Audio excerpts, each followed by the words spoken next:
Hello and welcome back to another flute tip of the week. Dory was gnawing on her cage a lot, so she's going to be joining me today.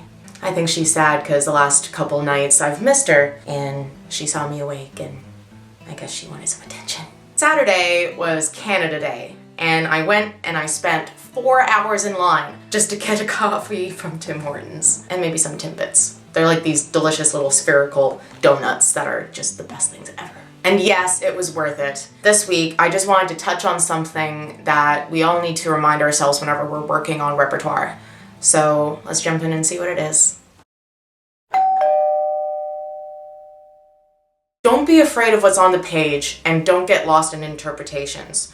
Everything needs a grain of salt. The reason why I say this is because, especially if you've been working on a piece for a long time, it can be difficult to look at it objectively anymore and start to try to make it more interesting for yourself. Or sometimes you are just not able to connect to the piece, or you're worried that from your perspective, it's not as interesting as it should be. But where we can have a lot of faults is when we fall into the trap of believing that it is our job to make it more interesting. Now, as a composer, I do understand that there will be times when you want the performer to be able to figure it out themselves. For instance, we shouldn't always have to write that you need to have this much weight on this note during this part of the bar because that is where the motion is going. Don't want to have to write a crescendo every time or a decrescendo or micromanage everything. But at the same time, what's written is on purpose. And a lot goes into the conception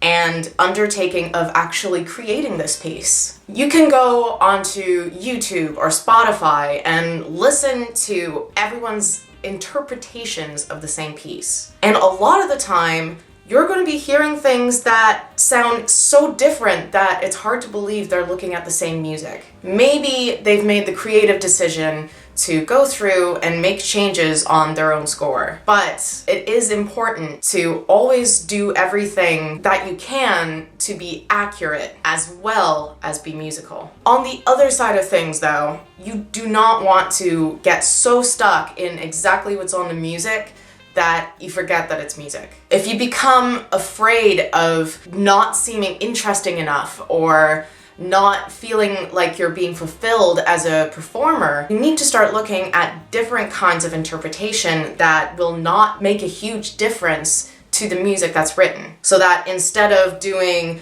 the andante as an allegro because you feel like it's not interesting enough, you start looking at different colors, different kinds of vibrato, or different means of articulation to be able to create the different characters needed to have the variation you are looking for. As soon as you start to rewrite the piece, and I'm not just saying in a few spots, but by changing a lot of the dynamics or tempo changes, then you start to take a little bit too much liberty. And again, I know that everyone might have a different opinion of this, but I do think we need to take into account two things. One, the original ideas of the composer and how accurately you think they wish to portray that onto the page. And two, whether they are someone who tends to put a lot of faith in the performer or if they are someone who likes to be followed exactly to the letter. And also, there are so many kinds of dynamic changes that you can do that are still actually within the dynamics written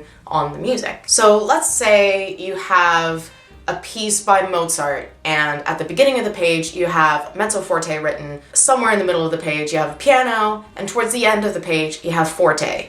And you don't necessarily have any crescendos or decrescendos written in between. There are lots of dynamics within mezzo forte, or within piano and forte, that can be explored. Just like a spectrum of colors, you might be able to say this is red, yellow, green, and blue, but there are so many different tones and hues of those colors that allow you to have a lot of interpretation within the exact guidelines. Because there's no way that you can quantify every single kind of dynamic just by saying piano, mezzo forte, and forte. Sometimes there will be a composer who is what I'll call overly accurate, where they'll write in a ton of different dynamics within the same bar. And it's in those cases where you have to think which ones are the most important and what were they trying to achieve by having so many different colors and what is the meaning behind that. Because what you can do in that scenario is simplify it so that you're able to get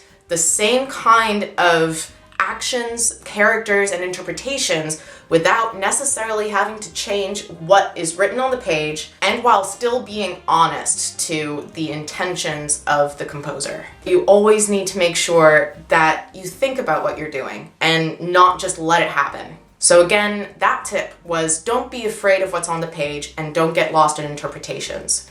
Everything needs a grain of salt. I hope you find this week's tip helpful. It was nice to have something to do with my hands so I could have a nice furry thing while I was talking to you guys. I'll see you all next week. Flute happy, read happy, hamster happy.